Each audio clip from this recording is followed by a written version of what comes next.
Hello and welcome back. Today we will be reading Lies Across America, What Our Historic Sites Get Wrong, and it's by James L. Loewen. It's this book, and we are going to start with Alaska first, the lie there, the far west. And the lie is the tallest mountain, the silliest naming, Denali, Mount McKinley. Since people probably reached Alaska before any other part of Western Hemisphere, they probably named North America's tallest mountain thousands of years ago. They didn't call it McKinley. Replacing Native American names with those of European Americans is a form of cultural imperialism. The practice declares that the new rulers of the landscape can afford to ignore what Native names mean and connote in favor of new names that typically have no relation to what is named. Low-profile conflicts have raged for many years between those who want to change names of localities and geographic features back to their original native names, and those who want them named for European American people, towns, or words. To some degree, this is a contest between Native Americans and European Americans, but European Americans are usually found on both sides of the argument. The battle might also be characterized as between traditionalists and those desiring change, except that both parties claim to have tradition on their side. Denali, or Mount McKinley, dramatically embodies these disputes about names across America, not only because it is such a dramatic place, but also because the controversy at Denali has gone on for more than 25 years. William A. Dickey renamed the peak the tallest point in North America, Mount McKinley, in 1896. While he got to name it is hard to fathom, Dickey had come to Alaska spurred by discoveries of gold in Cook Inlet. With 3 companions, he made it to Talkeetna and saw Denali, the Great One, in the language of the nearby Tenanian Indians. According to C.H. Merriam, testifying before the U.S. Geographical Board in 1917, the right of the discoverer to name geographical features has never been questioned. But Dickey was no discoverer. Native people had discovered the mountain thousands of years earlier. Even if only white people discovered, Russians saw it in the 1770s or 1780s and named it Bolshaya Gora, Big Mountain. Even if only English-speaking white people discover George Vancouver saw Denali in 1794. Dickey was not even the first white American to see it. Other Americans had preceded him by a quarter century. Dickey had no serious reason to rename the mountain as he did. William McKinley had not yet even been martyred when he received the honor. Indeed, he had not even been elected president.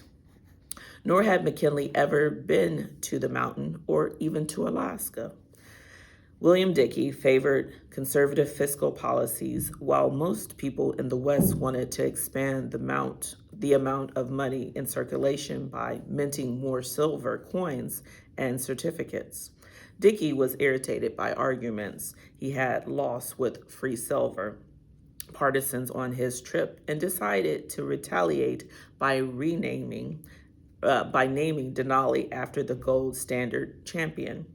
The original naming was little more than a joke, according to George R. Stewart, author of The American Place Names.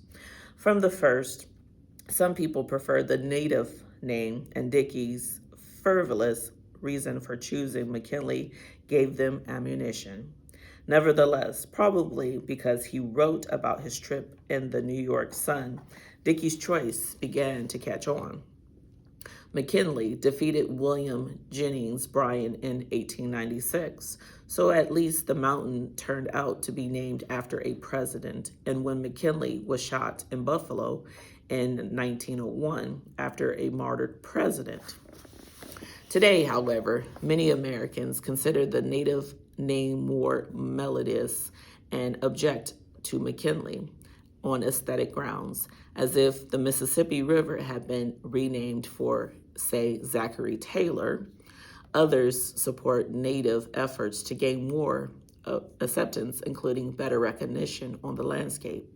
It's time we listen to the native people of Alaska, declared Senator Ted Stevens of Alaska in 1991. This mountain is the largest in North America. It was named by the natives long before we arrived. Nationally, a lone congressman from Ohio prevents the renaming of the mountain. In 1975, Republican Representative Ralph Regula from Canton, Williams McKinley's hometown, blocked a compromise proposed by the Alaska legislature to name the mountain Denali and leave the national park surrounding it named McKinley. 5 years later, the National Park Service agreed to the compromise Regula couldn't block. It changed the name of Mount McKinley National Park to Denali National Park, but the mountain stayed Mount McKinley. This resolution proved unstable. However, finding its native lobby more persuasive than Ohio's McKinley lobby, Alaska changed its name for the mountain to Denali, regulating the 25th president to the parenthetical statement, also known as Mount McKinley. Regula has found a way to block any change on the national level. However, his aide told me the Board of Geographic Names won't change names so long as legislation on the subject is pending. Congressman Regula always has legislation pending. The legislation never gets anywhere, but it suffices to prevent action by the board. When the Board of Geographic Names was considering a proposal to rename the mountain in 1977, Congressman Regula testified, "This action would be an insult to the memory of President McKinley and to the people of my district and the nation who are so proud of its heritage."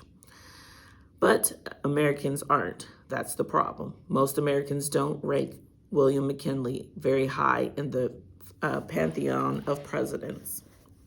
They remember him, if at all, as a creation of political boss Mark Hanna, beholden to big business and addicted to high tariffs. He also got us bogged down in a seemingly endless colonial war in the Philippines. Such facts do not deter Regula, who portrays McKinley as the champion of the working class and credits him for settlements of the long-standing Spanish-American conflict. Naturally, the congressman's office claims higher principles, not mere local pride, motivate Regula to block renaming the mountain. The congressman feels that a lot of money goes into maps, emphasize a Barbara Wayman, and names shouldn't be changed lightly. Moreover, she noted, if they win Denali, Native groups will want to change other names. All right, so we just read Lies Across America, and we talked about Denali, Mount McKinley, about Alaska. All right, see you on the next one.